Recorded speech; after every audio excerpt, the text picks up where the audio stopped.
Hey, gosh, I hope you're ready. Our questions are like parang pang beauty pageant na, alam mo yun?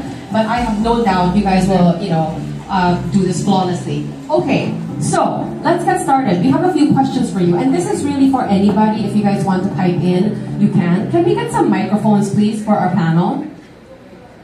Yes, thank you very much. Okay, our first question. Why should people read Philippine literature today, especially with so much online content available? And how would you convince young readers to read Philippine literature, let alone choose books over the internet? Anyone?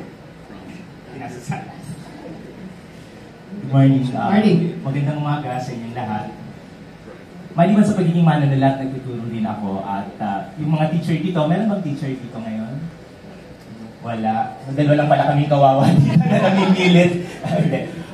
Isa siguro sa mga sinasabi ng mga guro na karaniwan ay napakahirap pagbabasa sa mga estudyante ngayon. Pero gusto ko laging sabihin na yung suliranin na ito ay hindi problema ng mga estudyante lang na nagbabasa, kundi problema ito ng uri ng buhay na meron tayo na napakahirap humanap ng panahon para makapagbasa. Yung mga nasa silid ngayon, pinagpapalagay ko, ito na yung mga pinakamahilig magbasa sa mundo. Pero pag tinanong ko kayo, sa palagay ba natin nakakapagbasa pa tayo ng gusto talaga natin basahin? Ibig sabihin, yung nababasa ba natin sa araw-araw ay higit o kulang kaysa sa gusto sana natin basahin? At gusto kong isipin na, kagaya ko, mas kukunti yung nababasa ko kaysa sa gusto ko talagang basahin sa araw-araw dahil sa oras na meron tayo. Pero, isa sa mga halaga, dun sa sagot ko, ng paghihikayat pa rin ng pagbabasa sa mga kabataan lalo na at sa lahat ng interesado sa pagbabasa sa harap nga ng access sa internet. Hindi naman kalaban talaga itong mga ito pero gusto kong paalala lagi sa mga estudyante ko at sa mga interesado sa pagbabasa na yung pagbabasa ng libro, lalo na ng mga long form na sinusulat namin, si Mina nagsusulat ng novela, nagsusulat ng novela comics, si Randy, ay yung pagpapaliban, yung pagpapaalala sa atin ng pagpapaliban, halaga ng pagpapaliban ng pagtataya, yung deferment ng judgment. Na sa isang banda, nawawala sa napaka-agarang demand sa atin ng social media, ng internet, na magkaroon ng response, magkaroon ng tugon, mag-comment, mag-share, kahit hindi natin talaga napagmumunian. At yung pagbabasa ng libro, pinapaalala sa atin na hindi pa ako kailangang magbigay ng pasya sa buhay ng mga tauhan na ito hanggat hindi ako nakakarating sa dulo. O kung minsan nga, kahit nakarating na tayo sa dulo, ang realization mo ay hindi ako pwede magbigay ng pagtataya tungkol sa mga buhay na meron sila.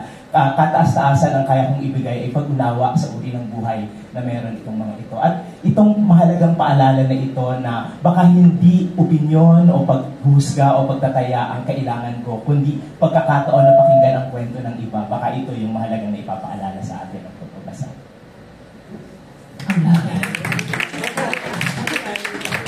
Okay, I feel like I'm in a pop quiz. Mina. So as a romance author, first of all, thank you for inviting me. I'm glad to be able to share an answer to a question such as that in my experience, young people, young Filipinos love reading romance. They read romance, they're reading romance when they're young, they read it as they get a little older. And they continue to read romance throughout their lives. They read Filipino authors as well. And the thing that I will add is a lot of Filipino romance is online content. It is not online content versus books. These stories start online. We are writing online. We are selling our books digitally. So I think as long as we engage readers online with the stories that they want and are thoughtfully provided by us, they will be reading us at that age and for the rest of their lives. Also, your stance is that this shift to the internet is really just a product of the times, and as long as we're all reading, it's all good. I think it's access.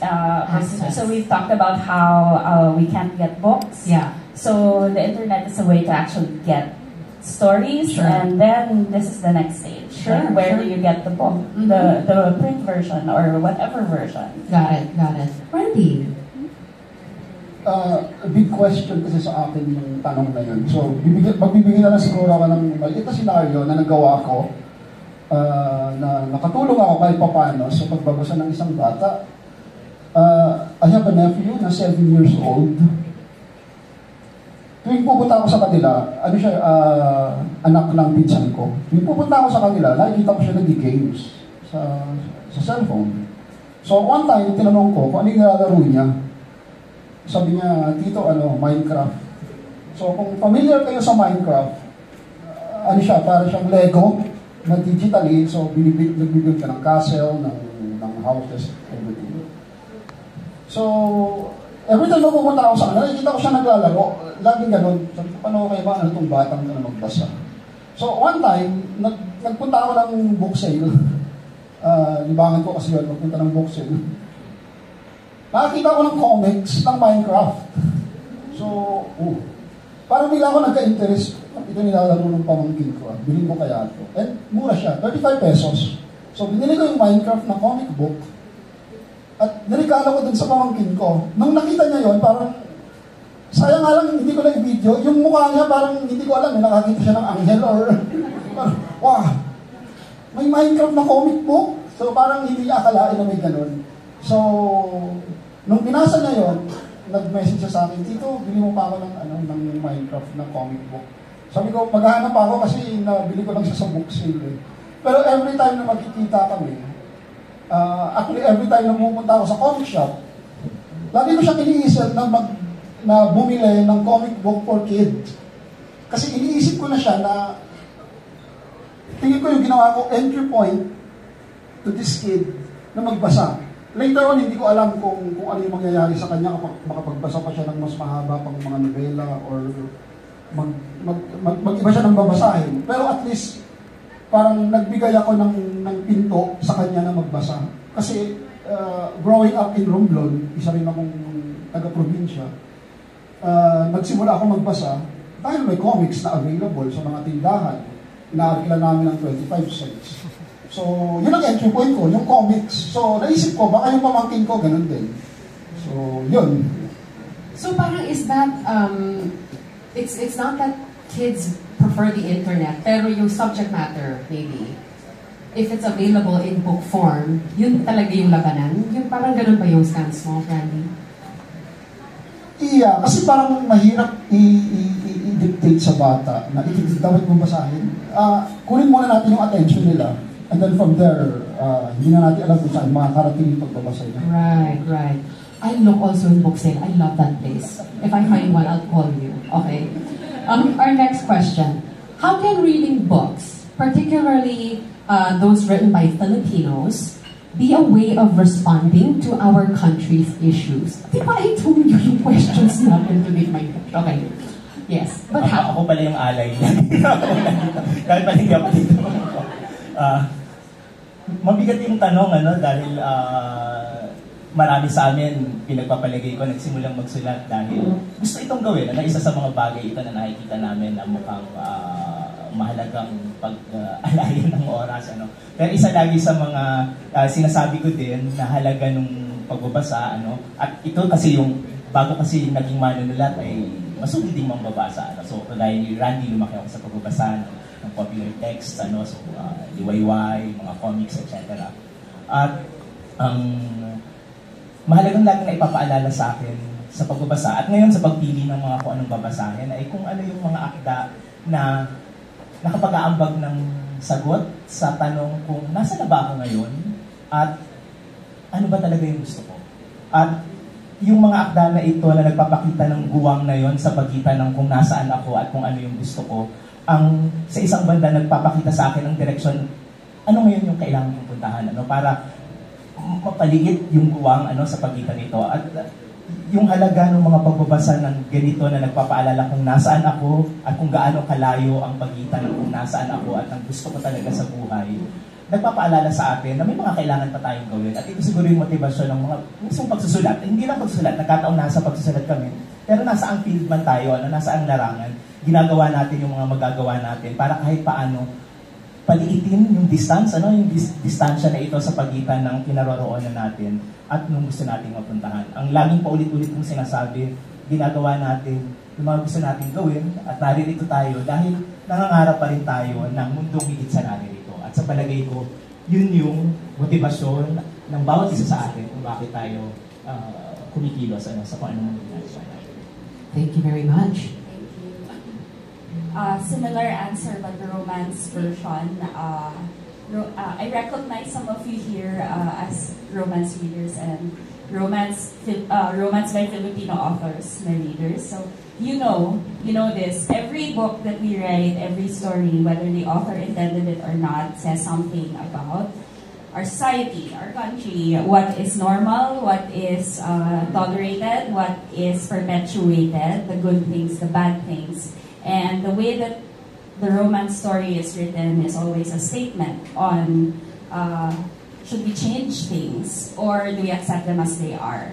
And it's everything about the book, including the choice of main character, the choice of conflict, what kind of people they are, what kind of challenges they have. And as a romance reader, when I was younger, I think I formed my personality based on and also my expectations of what a relationship should be like, how I should be treated, and how I should treat people based on what I read. And not all of it is gonna be great, but I can, like Sir Egay said, I can take a book and realize that, okay, there's something wrong here. There's something, the message of the book is that this happens, and then I can decide maybe years later that it's not something I want for myself. So that is so important, and it's just like a micro example of like addressing or responding to the country's issues, but imagine every book having that little effect on somebody and showing them that there's a better way to treat people, there's a better way to live, and also just recognizing what's wrong in very specific situations. Books always parang they provide for us a way to like vicariously experience things, which then serves as a window for maybe our lives and how we will deal with certain situations. Parang ganon, Miss Mina. Yeah, okay. So Randy, what about you? Actually, tama si Edgar, mabigat din yung tanong para sa akin. Hindi ko alam kung paano sasagutin. Siguro coming from a comics writer and artist, I'm sure marami sa inyo dito na lumaki sa pagbabasa ng comics, siguro mas matanda sa akin. Alam nila kung gaano kalawak ang naabot ng comics back in the days na 1980s, 1970s, up to the 1950s. Yung content niya is Filipino actually. For the past few years na umatin ako ng mga comics convention sa local, nakikita ko yung mga creators na sobrang influence ng Japanese at ng American content. You know, even yung mga Filipino manga, minsan nawiwirtuhan ako yung eksena sa Quiapo, pero yung pangalan ng mga characters, Akira, mga ano nangyari.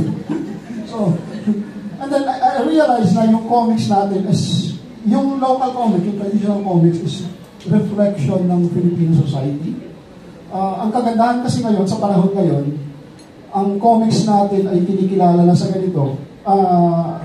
I started doing comics back in 1991. Walang ganito.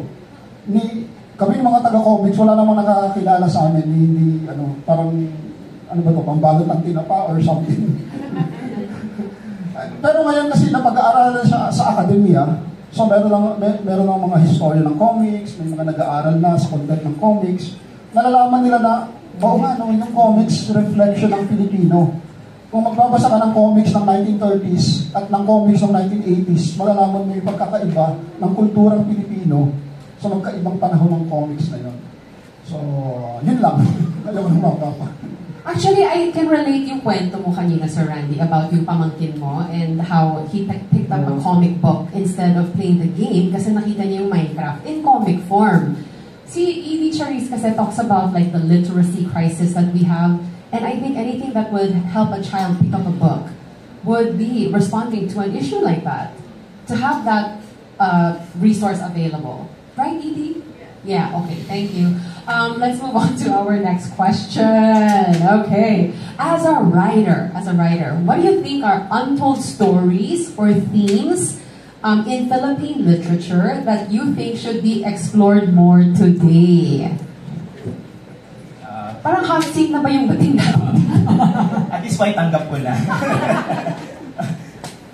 Ang totoo, napakarami na nating writers na nagsusulat ngayon at gusto kong i-acknowledge na ang dami nang na-explore ng mga paksa. So yun muna, kailangan natin i-recognize na yung mga terrains na hindi na unexplored before sa iba't ibang usapin ay ginagawa na. Kailangan lang talaga ng mga mababasa ng mga ito.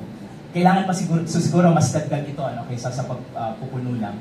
Kailangan pa natin obviously ng mga nagsusulat sa maraming iba't iba pang wika sa atin. So hindi lang sa usapin ng paksa. Dahil yung mismong language, yung mismong wika na ginagamit nila, ang nagbubukas ng mga paksa na hindi kayang basta talakayin, ikwento, sulatan ng tula o gawa ng comics sa Filipino o sa Ingles halimbawa. Dahil napaka-specific ng kultura na pinagmumulan. Kaya halimbawa, laging isa sa mga paborito ko na nobela, halimbawa yung Bata, Sinaksak, Sinilit sa Baul, ni Tony Perez, dahil isa yon sa mga bagaman pahapyaw pero gumamit ng mga tauhan na nagsasalita at nananaginip sa Kapampangan, sa Bisaya, at sa kwento na parang kailangan pa nating i-explore yung katotohanan na gumagamit ng several languages yung mga Pilipino kapag nagtatagpo at kapag nag-iisip hindi pa natin fully nakaka-capture ito. Pag nag-iisip pa rin tayo ng akda sa Filipino o sa Ingles o sa Cebuano halimbawa, may mga napaka-specific na kumbaga language determination ng kung ano yung composition ng text. Pero marami ng of course lagi na nasasabihin natin ay yung pagsusulat at pagbabasa ay recognition din ng ibang mga buhay na malayo o malapit sa atin. Pero kailangan lang nating balikan. Diba, isa sa mga dahil nandito sa Sir Ricky, isa sa mga pinaka-huli kong nabasa nitong nagdaang linggo lang yung bagong nobela niya na Kalahating Bahaghari. Nasa isang banda ay parang pagtingin sa nagdaang kalahating siglo ng kasaysayan natin, pero sa lente ng fluidity ng kasarian. At parang kailangan natin ng ganitong mga pagbabalik sa kasaysayang akala natin alam na natin, pero hindi natin nakita sa lente ng mga partikular na identidad, ng identities na na-marginalize o hindi nakapagsalita o nakatao na tingnan ng mga kasaysayan na ito isang partikular na paraan. So ito siguro yung kailangang explore pa. Pero again, kagaya ng sinabi ko kanina, marami sa ating mga manonood ginagawa na ito. Kailangan na lang nila ng mga mangbabasa. Kailangan natin ng mga mangbabasa. Which I guess is where something like the PBF will come in and make all these things more accessible to the readers here. Ms. Nina? For romance specifically, ang untold stories kulang. Acknowledging what Sir Egay said, somebody is writing this for sure, but maybe not enough are being published and entering the marketplace in this way. So, diversity of characters, social class, body types, more locations, more languages, more religions, more time periods, more of the same. So we don't need to change the romance tropes or the happily ever after. What we need to change is who and where the stories are said and who the stories are about. All of those iterations. So we are looking at a huge romance fiction and romance media landscape that is a lot, but also a lot of the same in terms of, again, conventionally attractive people living in Manila and of a certain social class writing in two very prominent languages. All of it has to change. So yes, queer relationships, disability, all of that. There's so many untold stories. Just in romance, but I can imagine in other genres as well, young adult, children's lit, in crime fiction, everything. Yeah, ang dami pang mga possibilities. Yeah, all the combinations. Yeah, Sir Randy. I think endless naman talaga yung pwedeng gawin ng mga writers. Kung sino-sino pa. For me, meron akong parang dalawang specific na gusto kong mangyari. Number one is, tingin ko maraming mga local stories na kailangan pa natin hukayin. Kasi base sa karanasan ko, 2 years ago, nag-announce yung CCP na magbibigay sila ng grant to do a comic na bahala ka kung anong kwento. Basta related sa Filipino culture, Filipino history, everything. Because I grew up in Romblon, nung time na yon, ang nasa isip ko, maghanap ng stories from Romblon. So, kahit ano man siya, kahit fantasy or anything, mythology about Romblon, wala akong makita. So, kung ganito, wala nagsusulat about Romblon. So, umuwi ako sa amin, nagtanong-tanong ako sa mga teacher na kakilala doon. Wala pa tayong libro about sa bayan natin, particularly sa Udjongan. Kasi even na ng Udjongan, hindi ko alam saan galing. Udjongan. Later on, na-realize ko lang na pala yung Udjongan pala is isang pana na tumama sa puno. So, wala ko idea pa, ba't nag-ganon? So, naisip ko na, baka ang dami nating mga kwento ng mga ganito na hindi talaga lumalabas. Baka sa mga matatanda lang, hindi nila na ipapasa. So, I think, hukayin pa natin ang gusto yung mga local stories. Tingin ko marami tayong makukuha sa mga ganun. Yung second, it's about graphic literature. Sa panahon natin ngayon kasi napakahalaga na ng visual. Everything is visual. Pag umaattend ako ng mga comics conventions abroad, nakikita ko yung mga graphic novels, yung mga comics nila. Ang dami-dami, iba-ibang paksa, may pambata, may mature content, iba-iba. Gusto ko makita na yung mga publications natin, maglabas din ng maraming mga ganun. Maging entry point man lang, hindi lang sa mga bata, kundi sa mga taong tamad magbasa, na makita nila ng visual yung binabasa nila para makatulong ng content. Yeah, thank you so much, Sir Randy. Oh, you start naman with the next question para fair, diba? To end. Okay, our last question has to do with you guys as authors. Do you think Filipino authors have a responsibility in shaping the reading habits of Filipinos? I think hindi naman talaga responsibility, pero dapat nakatanim sa isip ng author na yung gagawin niya ay maita-transfer niya sa magbabasa. Kasi hindi tayo nagsusulat para lang gumawa ng diary or slam book. Kailangan yung ginagawa natin, mabasa din ng ibang tao. Ayun. So parang relatable, dapat relatable. Yeah, nakaka-relate sila sa ginagawa mo. Okay, Ms. Nina? I think of the reader all the time. I happen to also self-publish digitally. I get data. I find out from Amazon Kindle which lines of my books are the most highlighted. I know which cities people buy a particular book from. I know which libraries in which countries like this particular title. So if I wanted to, and I do, I think of the reader and where they are all the time. And lately I've been more actively participating in NBTV events because I've been thinking about the Filipino reader more lately because there is not as much data on all the data that I get, that I find out, is not necessarily available digitally here, so I have to be present and in events and meeting people.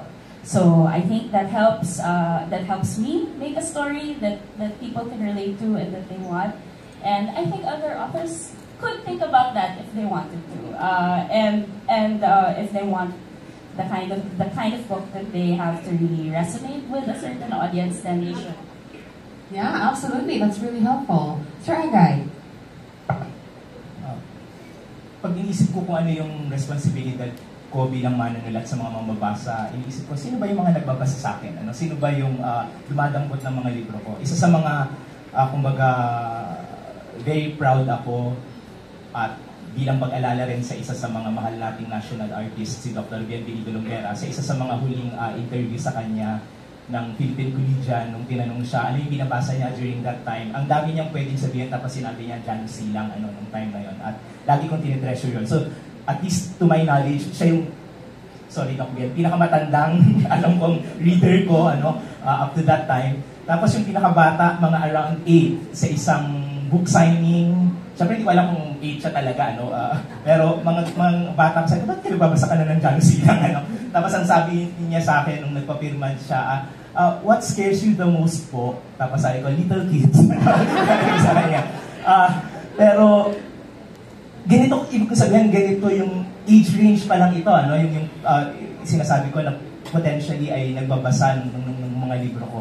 Kaya bumabalik ako dun sa, kumbaga ang hirap isipin lahat ng mga potential na leader, kaya uuwi ako dun sa parang notion ng integrity, ano, as a writer. Nung nakaraang Metro Manila Film Festival, nagsulat ako ng essay tungkol sa mga pelikula ng Film Fest. At ibinahagi ko yung personal kong, kumbaga, pamantayan ng kung ano yung mahalaga sa akin. Hindi lang pelikula, kundi akda. At kung gayon, sarili ko rin, kumbaga, mga isinasaalang-alang kapag nagsusulat ako. Para lang madaling maalala. At ginamit ko rin kasi doon si Doc Bien, yung mula sa tula niyang Ayos Lang ang Buhay sa Maynila. Pagkakaroon ng PAKI, anong sabi ko. At yung ginawa kong acronym, yung PAKI na ito, sabi ko, paninindigan, ambisyon, kahusayan. At eventually, kung meron itong tatlo na ito, hopefully magkaroon ng immortality, ano, yung text. Ibig sabihin, mananatili sa atin sa loob ng mahabang panahon.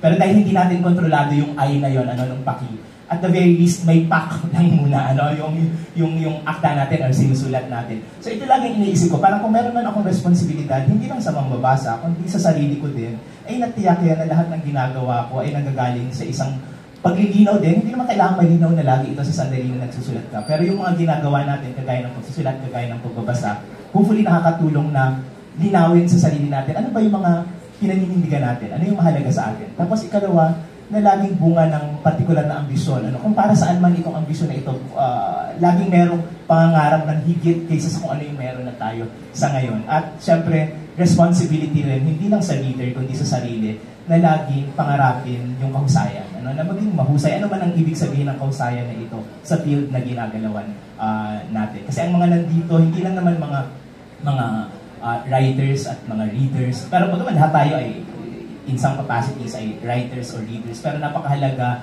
ng mga ginagawa ng NBDB ni E.D. Charles. Halimbawa, nung sinabi lang na ginawa nito, kasi dati pa natin sinasabi ito, ano, na nagsusulat tayo ng paulit-ulit, pero hanggang saan nakakarating yung mga sinusulat natin. At ngayon nakikita natin na nagbubunga na ito, ano, nagkakaroon na ng mga concrete na mga, kumbaga, directions na may pinatutunguhan yung mga ginagawa natin. Ano, kaya nga nasabi ni Sir Rick kanina na salamat na naisesentro yung mga akdang Pilipino, ano, sa ngayon para nakakarating sa gusto nating marating, ano, yung mga akda na ginagawa natin.